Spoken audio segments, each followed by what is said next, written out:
77 WABC invites you to a family fun day and softball showdown on July 20th with net proceeds benefiting Shriners Children's. John Sterling will call the game as the FDNY takes on the NYPD with special guests Dwight Gooden, Art Shamsky, 77 WABC hosts including Sid Rosenberg, Anthony Cumia, Lionel, Dominic Carter, and many more. For more info and to buy tickets, go to ShrinersChildren'sChampions.org. That's ShrinersChildren'sChampions.org. The Stone Zone on the Red Apple Podcast Network.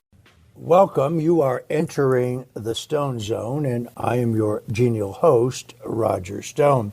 Well, New York Democrats have nominated Zoran Kawami Mamdani as their foreign-born communist nominee for the Democratic nomination for mayor.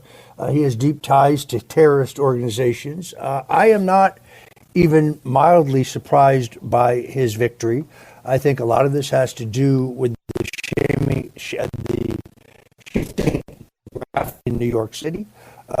I think we are sadly at a point where, say, Catholic Democrat can probably no longer win a Democrat contest. And Andrew Cuomo, despite his history as a brawler in American politics, was carrying very, very substantial negatives into the Democrat primary. I do kind of worry about or wonder about Zoran Kawami Mamdani's name. If his middle name is Kawami, my middle name is Mobutu. I'm going to call myself Roger Mobutu Stone. That sounds to me like a blatant attempt to attract African American votes, but perhaps I'm just a cynic. The real point, of course, here is that he is supposed to unleash the most radical economic attempted in any American metropolis. He is a 33-year-old Uganda-born assemblyman, has in the past supported terror groups, refuses to condemn calls for violence, and has promised to open government-run grocery stores in New York City to sell food below market prices paid for with New Yorkers' tax dollars. That is commonly known as communism. President Trump responded to the Democrats' insane nomination of this radical progressive leftist on Truth Social. It's finally happened, the president said. The Democrats have crossed the line. Zoran Mamdani, a 100% communist lunatic, just won the Democratic primary and is probably on his way to becoming mayor of America's greatest city. We've had radical leftists before, but this, the president said, is getting a little ridiculous. I find him terrible, his voice grating. He's not very smart. He's got AOC +3 dummies all backing him.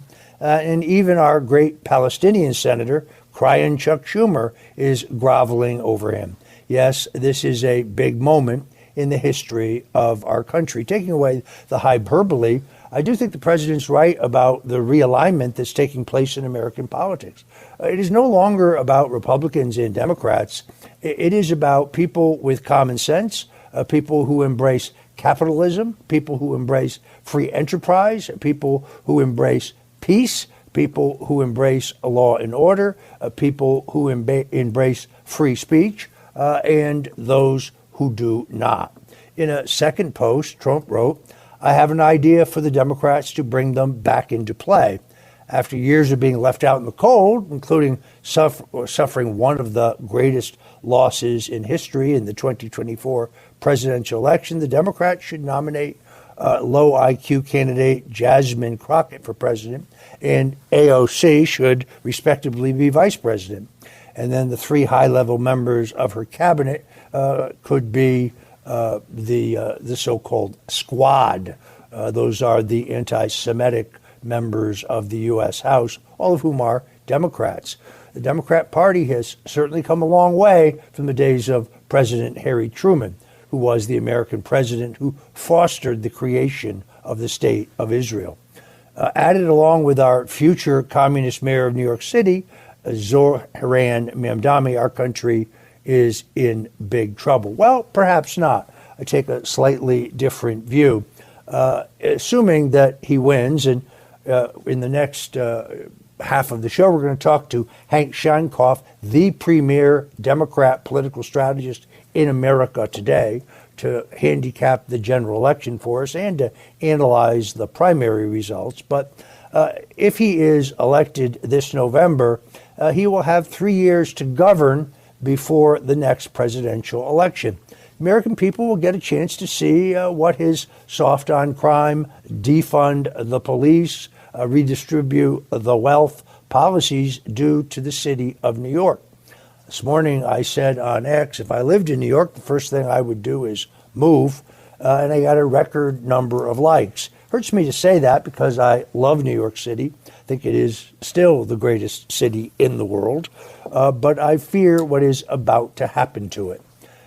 Mamdani is proposing what economists call a war on prices, a plan that I think would devastate New York's economy through government takeovers of housing, retail, and labor markets. His platform includes, as I say, city-owned grocery stores, rent freezes, fare-free buses, and a $30 minimum wage by 2030. All of this funded by a $10 billion tax hike on businesses and the wealthy. The wealthy is everybody, by the way. He's also calling for universal child care for children under 6 and full government control of the housing sector. Mamdani's housing proposal calls for freezing rents for over 2 million tenants in rent-stabilized apartments for 4 years, while simultaneously raising the corporate tax rate to 11.5% and imposing a new 2% millionaire tax. Does the prospective mayor not realize that there will be a flood of people leaving New York under these policies? The rent freeze would make it difficult for landlords to maintain their properties and would discourage investment in additional or new housing, since no one wants to invest in an asset with frozen revenues. Rent control prices like these violate the basic principles of market efficiency and have failed every place they have ever been implemented, leading to housing shortages, reduced new construction, and deterioration of existing units due to limited maintenance incentives. Perhaps Mamdani's most dangerous economic proposal is his plan to create a network of city-owned grocery stores that would buy and sell at wholesale prices and operate with the goal of keeping prices low and not making a profit. Wow. In practice, this means selling food below market rates, subsidized by the working people's tax dollars. The result would be higher taxes on all working Americans who choose to stay, while conservatives flee and freeloaders move in. Private grocery stores, unable to compete with subsidized pricing, would be forced to close, further increasing dependence on government-run shops and driving up the city's deficit spending as well. John Catsimatidis has said publicly that if this guy is elected mayor, he's going to close his grocery stores in New York City. So this is not just hyperbole. History shows that every communist country attempting similar policies eventually limits access to government stores to only those who qualify, usually the poor, while the rest of the population pays for services that they're not allowed to use.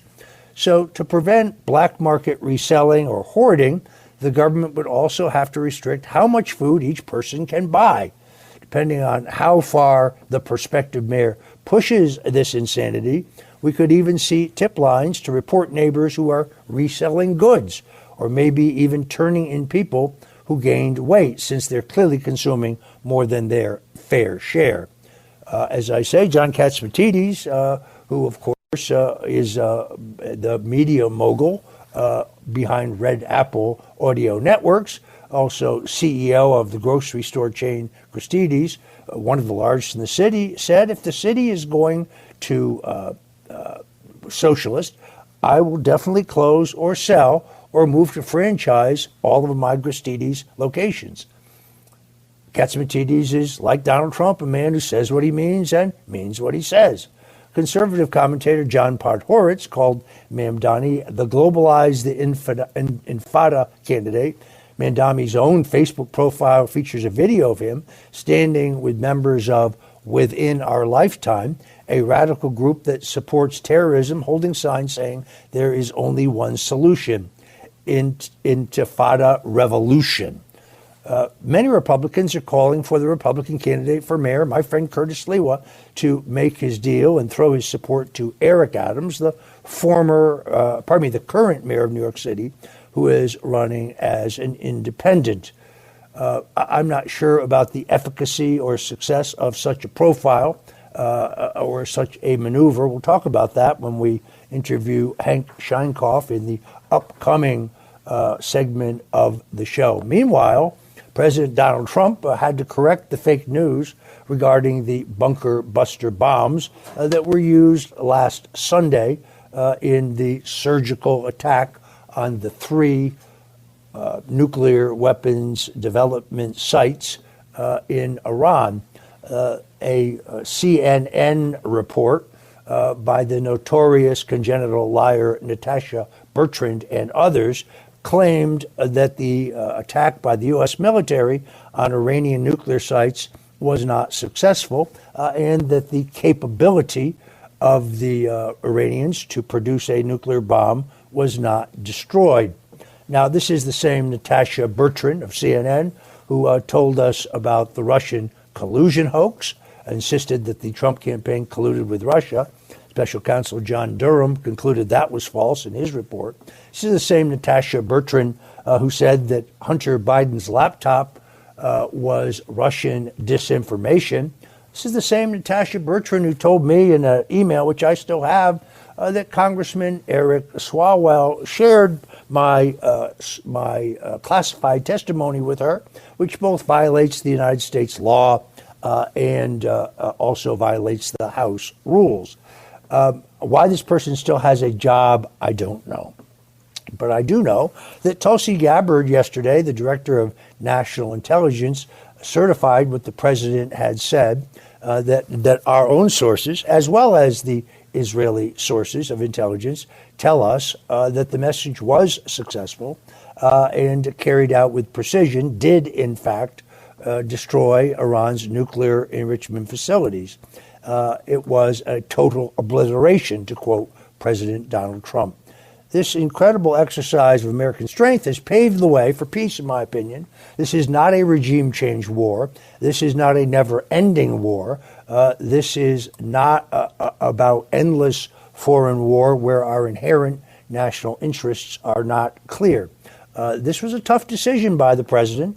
There's no question about it. But the fake news, CNN, along with the once great New York Times, have teamed up in an attempt to demean one of the most successful military strikes in American history.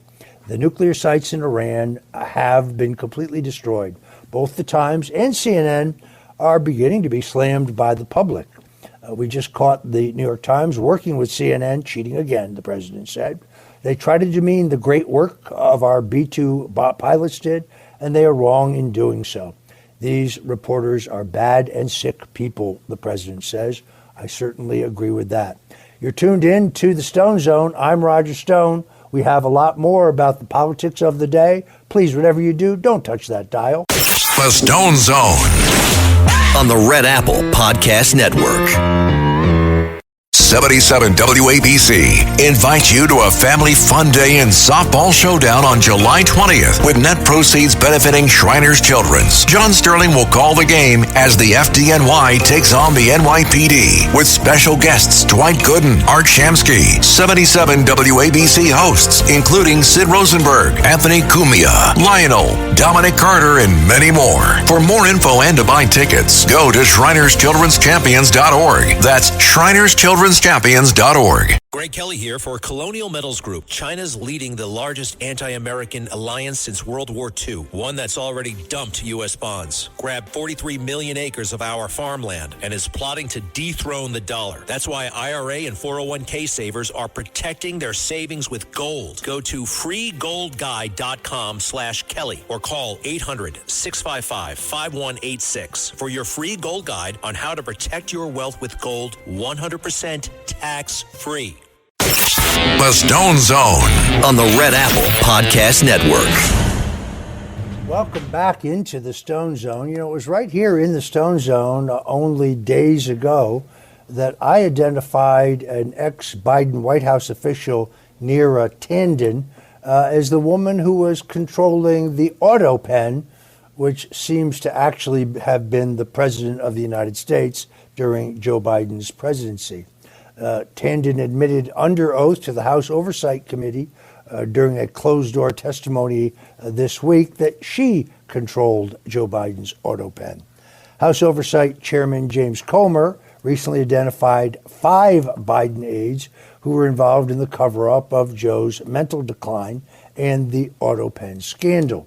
The Director of Domestic Policy, Neera Tanden, was brought before the committee last Tuesday, and she admitted that she was authorized to use Joe Biden's auto pen between October 2021 and May 2023. Tanden testified that she was also authorized to direct the auto pen. However, she denied manipulation or abuse. As staff secretary, I was responsible for handling the flow of documents to and from the president.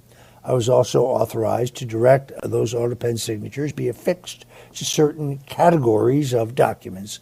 We had a system for authorizing the use of the auto pen that I inherited from a prior administration.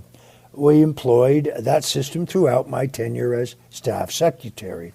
However, Tanden claimed that she stopped overseeing the auto pen after May of 2023 when she became the head of the Domestic Policy Council.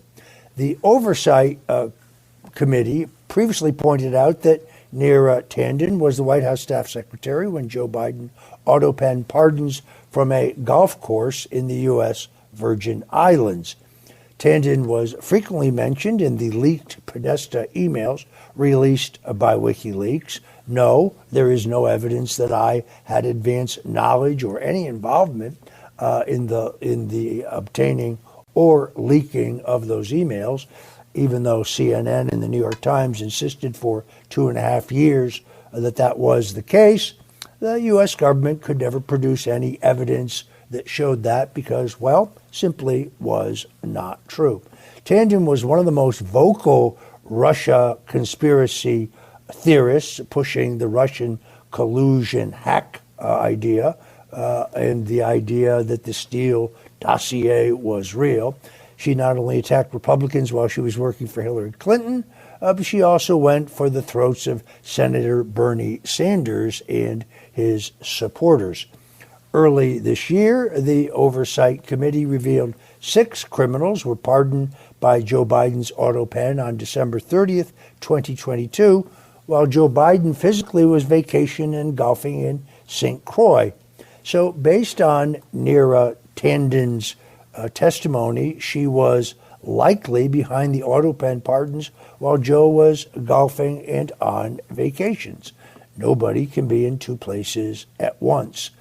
Coming up, the #1 most preeminent Democrat strategist in the country today, Hank Sheinkopf, joins us to break down yesterday's mayoral primary and what lies ahead for New York City. Whatever you do, stay right here in the Stone Zone. The Stone Zone on the Red Apple Podcast Network. The Stone Zone on the Red Apple Podcast Network. And we're back in the Stone Zone. Joining me now is the preeminent Democrat strategist in the country today. Dr. Hank Sheinkopf has worked on an estimated 700 political campaigns on 4 continents and in 14 foreign nations, as well as in 44 American states over the last 35 years. His clients have included President Bill Clinton, New York City Mayor Michael Bloomberg, Leonel Fernandez, the former president of the Dominican Republic, and the former president of Mexico, Vicente Fox. Hank Sheinkopf's opinions are widely sought by the media, the New York Times, the Daily News, the New York Post, the Washington Post, the Los Angeles Times, and many, many others, which is why we are extraordinarily fortunate to have a few minutes of his time today. There is nobody who knows more about New York politics, as well as national politics, a man for whom I have enormous respect, despite the fact that we're in different parties. Dr. Hank Sheinkopf, my friend Hank, thank you so much for joining us. Roger, it's a pleasure to be with you. I'm grateful. So you are a shrewd analyst of American politics. You have an amazing ability to see the future based on data and trends. Was there anything about the Democrat primary for mayor in New York City that produced nominee Zohran Mamdani that surprised you? Well, it was surprising. I mean, surprising in the amount of organizing ability that Zohran Mamdani and the Working Families Party and the left wing brought to the event. New York is now a case example of what happens when the left organizes, as it's known how to do very well. And they did a great job. They turned out a vote. They've turned out voters who don't necessarily vote, which is kind of interesting. And the other campaigns were very stupid. Very simple. Do you think that his victory reflects changing demographics of both New York City and of the Democrat Party in New York City? I think it has a national impact, Roger, because New York is a petri dish, for what goes on nationally. What it tells you is that the New York that we knew no longer exists. The blue-collar New York of Jews and Italians and Irish has now been replaced by an entirely different grouping. The class struggle will be between those who voted for Mamdani, likely, and everybody else. His electorate was better educated, richer, more professional. The Cornwall electorate was poorer, blacker, less educated. And the educated people chose to vote for Mamdani. Now, what does that really mean? It means that the Bernie Sanders wing of the Democratic Party now owns New York, at least in that Democratic primary, and those folks are highly motivated to turn out again, which they will. They are much more progressive, much more liberal, much less likely to be religiously engaged. The very things that made American culture what it is are things that don't matter to them. There are people who have never borne a burden or paid a price, and have no idea about history that got us to this point. But they do know that they don't want to pay a price, bear a burden, and will never serve this nation in any capacity. It makes sense. It's kind of interesting. They're the new class of the Democrat Party, and they will be in constant conflict with the Republicans for some time, who have become much more blue collar, much less engaged in, more engaged in the things that this group has rejected, which is religion, community, and traditional American kinds of values. We also see something important here as well, Roger, that people tend to forget. This was a European derivative country where European institutions mattered. The Magna Carta, people don't say, well, I think about the Magna Carta, but European institutions that created democracy were part of American culture. We now have a society that is more than 50% non-European derivative. And that tells you where we're going to be going. We've got to create some democracy someplace and put it into people's brains, or we're going to lose this country. I, for one, do not see how the policies of defunding the police, essentially nationalizing or taking control of grocery stores and having the taxpayers pay for food for everyone, how the failure to denounce anti-Semitism and terrorism. I just don't see how this can work in New York City, a city that already has very substantial problems. Many of the Republicans that I know nationally who believe that in the end Mamdani will be elected because of the lopsided voter registration in New York City, think this is a good thing because his policies will, by the next presidential election, turn New York into chaos. It'd be an example for the American people of what happens under these policies. Your thinking? No, I couldn't agree with you more. I think that this will be the case example, should he be elected, of how it doesn't work. And it will be a place of chaos where police will be more significant but less significant. What do I mean by that? They'll be more needed, but they won't be wanted, okay? Because the people that elected Mamdani don't think they need police. And they also believe that others really don't need them. What they need is something else. But what the something else isn't working. You know, even under David Dinkins, who didn't get enough credit for reducing crime. Crime went up under Mayor Koch and went down on David Dinkins. He knew that we needed more cops, and he went and got them. So we're going to live in a society in New York, likely, where police are less important, where the belief is that somehow if we reduce enforcement of societal norms, that everything will work out fine, which is not exactly how things work. And New York will change. It's not going to be the melting pot that it was. It's going to be something different. What that difference is not clear yet. But it won't be the New York that we knew. Cultural institutions will suffer. Educational institutions will suffer. And the people that paid the tab, they're not staying. I mean, the Jews will start to migrate out, which when that happens in any society, Hannah Arendt was right, it's the beginning of totalitarianism. Just simple fact of life. You can't have chaos and presume that a society will function well. And that's what this portends. Simple. So I'm not hopeful about the future here. Yeah, look, I think we both respect the extraordinary political talents of Andrew Cuomo. The polling always showed him leading in this race, but of course he did not win. He was carrying very, very significant negatives pertaining to the circumstances of his resignation and the attempt to impeach him before he resigned. I candidly never thought that he could win this contest. Now, of course, he did file and preserve the ability to run as an independent in the general election. Do you think he will do that? And the corollary, do you think it could possibly be successful? He will not run, is my hunch, because he's a New York patriot. And if he were to run, he would lose. Why? He was the issue in the race. He also ran a bad campaign. Why? Because the advertising arguments were bad. And Mamdani's advertising arguments weren't great, but they were great ads. They fit the tenor of the moment. They were slick. They looked like text, TEXTS. The mail was a combination of Instagram, TikTok, and the overbloated graphics, which are very much a part of some of the movie comic books that are kind of appearing, and hip hop culture, the overblown graphics, the overblown everything. He understood that. Andrew Cuomo didn't. The ad makers were just lousy, and that goes back to the polling question you raised.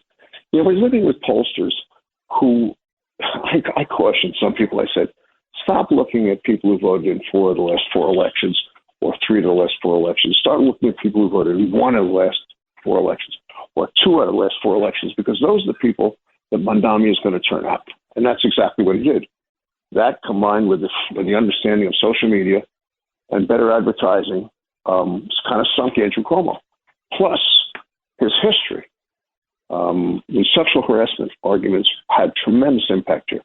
And there's something you can't forget, because they were all over the newspapers and extensively covered for an extended period of time. I concur with all of that. I actually question at this point the efficacy of polling. I think both between the way we communicate has changed and the extreme polarization in our politics. I really wonder the extent to which voters, Republicans and Democrats, and those who are neither but who do vote, are willing to answer questions either on the phone or online from strangers they don't know. They don't want to be targeted. They don't want to be harassed. They don't want to be identified. I think taking a legitimate, scientifically based poll today to try to get a a snapshot of voter opinions is increasingly difficult. It is. We're not living, as I noted before, in a communal society anymore, Roger. And polling is kind of a communal thing. People call you. It might be your neighbor. They say, oh, I'm your neighbor. I live in your community. And by the way, I'd like to know how you're feeling. Would you mind answering some questions? And that'd be really good. Nobody's doing that anymore. They're streaming television in. We live in a society that is much less personal, much more, much less communal, much more driven by individual needs and desires, much less communal, much less voluntary, and much less civic. Our turnout numbers are kind of lousy when you think about it. So why should people want to participate? Why should they want to be polled? Yeah, we definitely saw this phenomena in 2024 where President Donald Trump exceeded his share of the vote by several points above all of his polling in the swing states. And I attributed this to the fact that there were Trump voters who did not want to tell a stranger, either online or on the phone, that they were going to vote for Donald Trump because they feared being targeted and harassed. It's a sad commentary on where we are in our politics today. Many conservatives, many Republicans, many sane people today calling for the Republican candidate, Curtis Sliwa, to drop out of the race and to endorse current New York City Mayor Eric Adams, who is now running as an independent. In your view, does Sliwa have a chance in the race under the current circumstances, or would those who fear a Mamdani mayoralty be best served if Sliwa and Adams could join forces? Sliwa is a decent man. He loves the city. He's a New York patriot, and the New York patriot thing to do would be to follow the law, leave the state for a while, and get off the ballot in order to solidify Eric Adams' possibilities of being reelected. Adams is not without flaws, but he is a former New York City police officer who served the city. He cleaned up the act of that administration. The police commissioner he's appointed, the fire commissioner he's appointed, the deputy mayor he's appointed are doing brilliant work. He's got a lot to talk about, and he ought to protect New York City from a Mamdani administration run by a guy who managed an office with a budget of $150,000 with 3 people. This is an extraordinary event to manage New York City. It's Herculean by any measure. What is this guy going to do? Put Brad Lander, the former controller who supported boycott, divestment, and sanctions of Israel, in charge of the city as a deputy mayor? What kind of people is he going to bring into government?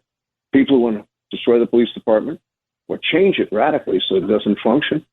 And people really don't understand the gravity of the situation. Look, maybe, Roger, the argument is that it hits the Trumpian era, right? Maybe the cities have lost their function. Maybe we don't need them anymore because the melting pot has changed. Maybe we don't require cities as places for the exchange of ideas and culture anymore because people are so self-sufficient and so unengaged. Maybe this election reflects that. The suburbanization of America finally, the amalgamation of former cultural and ethnic groups that, frankly, have made their way in America through the melting pot, and that the new immigrants don't need what we provided in the past. Maybe that's where this is, and that's something we have to consider. It may just be that we're a late stage of urbanization that has to change. Well, as you pointed out, Mamdani's victory came by mobilizing a very substantial number of voters who hadn't voted before or had voted sparsely in the past. Conversely, however, do you now think it is possible that voters who did not participate in the primary but are alarmed at the prospect that he may become mayor could now vote in the general election in order to vote against him? I think that's not an impossibility. But it depends on the argument. I mean, he is a very, very clever, extraordinarily good to the camera. His credit in the past has been, to globalize the Intifada, which does not mean let's have lunch with Jews. It means kill them. But the liberals And the progressives are prepared to look past that, like Jerry Nadler, who really should have retired a long time ago, and to endorse people like this with the hope that somehow this will go away. It's not going to go away. But they don't understand that. And they don't understand that the city's changes are not reflected necessarily in the populations that he serves, the very wealthy west side of Manhattan, where people have never really suffered a bad day. I mean, he doesn't understand this. So who knows what could happen? I think we've entered into a realm where all possibilities occur, even the most irrational. And we proved that in Election Day in New York just a couple of days ago. If you're just tuning in, folks, we're talking to the premier Democrat strategist in the country, Hank Sheinkopf, one of the few Democrats I know who accurately predicted the election of Donald Trump in 2024. And we'll be right back. So please don't touch that dial. The Stone Zone on the Red Apple Podcast Network. The Stone Zone on the Red Apple Podcast Network. And we're back in the Stone Zone. We're talking to Hank Sheinkopf, to me, the preeminent and I think most brilliant Democrat strategist in the country today. I remember a very specific interview right here on this show where Hank Sheinkopf said that the National Democrat Party did not understand that between open borders and the fentanyl and crime problem that caused, the runaway inflation, the unbridled spending, that the Democrats did not recognize the toxic mix, his words, that would lead to Trump's probable reelection. Most of my other Democrat friends were still talking about the election of Kamala Harris, but not Hank Sheinkopf. Hank, you were right. I want to acknowledge that. And I want to ask you, how do you think, you're a Democrat, but how do you think Trump is doing so far? He's got significant problems because of the fissures with his own party, and I think that he's been away from my own political leanings. I would still like to be a Clinton Democrat, but I think that ship has sailed. I don't think we have a centrist Democrat Party anymore. But I think the measure of Donald Trump's success, if they're in the early one, will be whether this budget bill gets passed and what shape it's in. If he can be the guy like Clinton was, who has cured the debt, he will be a great man. But I don't know that that's going to happen. That's problem one. Internationally, the crisis, the international crisis, where America's strength is being challenged by our enemies throughout the world, it may be unmanageable by anyone, and I think Trump is doing the best he can to manage that crisis. But it's the Ukraine issue alone makes it appear that he is weak. How he cures those two problems, the internal financial one, the debt issue, and the foreign policy questions, will determine how he is remembered in history. And these are very difficult things that he's walking into. I think he inherited these problems, and frankly, he's ripe for attack because they may not be solvable. And that is a very difficult condition to be in for the United States of America. We believe we can solve almost anything. And Donald Trump, no matter his skill, may not be able to solve those two problems. Final question. The decision he made to strike the nuclear weapons development sites in Iran last Sunday, do you think he made the right decision? The world depends on the United States to save the world from insanity. The United States should have done this or taken out Iran or gone after Tehran in 1983 after the attack, after the murder of close to 300 Marines and French troops who were there in Beirut in a peacekeeping mission. What Donald Trump did was to let the world know, and this was not just for the Iranians, this was for the Russians and for our European allies, to let them know that we will do what we must do, and that the Russians should behave better, and the Chinese should be very careful. And for those reasons alone, I think that it was the only move he could make. It was brilliantly executed, and we owe the president a great deal of gratitude. All right, we have to wrap it there. The great Hank Sheinkopf, I want to thank him for joining us today in the Stone Zone. And until tomorrow, God bless you and Godspeed.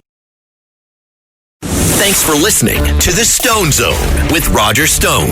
You can hear the Stone Zone with Roger Stone weeknights at 8 on 77 WABC. If you like the podcast, share it with your friends and listen anytime at WABCRadio.com and download the WABC Radio app. Hit that subscribe button on all major podcast platforms. Plus, follow WABC on social on Instagram, TikTok, Facebook, and X. See you next time for a new episode so you never have to wonder. What the heck is going on here? 77 WABC invites you to a family fun day and softball showdown on July 20th with net proceeds benefiting Shriners Children's. John Sterling will call the game as the FDNY takes on the NYPD with special guests Dwight Gooden, Art Shamsky, 77 WABC hosts including Sid Rosenberg, Anthony Cumia, Lionel, Dominic Carter, and many more. For more info and to buy tickets, go to ShrinersChildren'sChampions.org. That's ShrinersChildren'sChampions.org.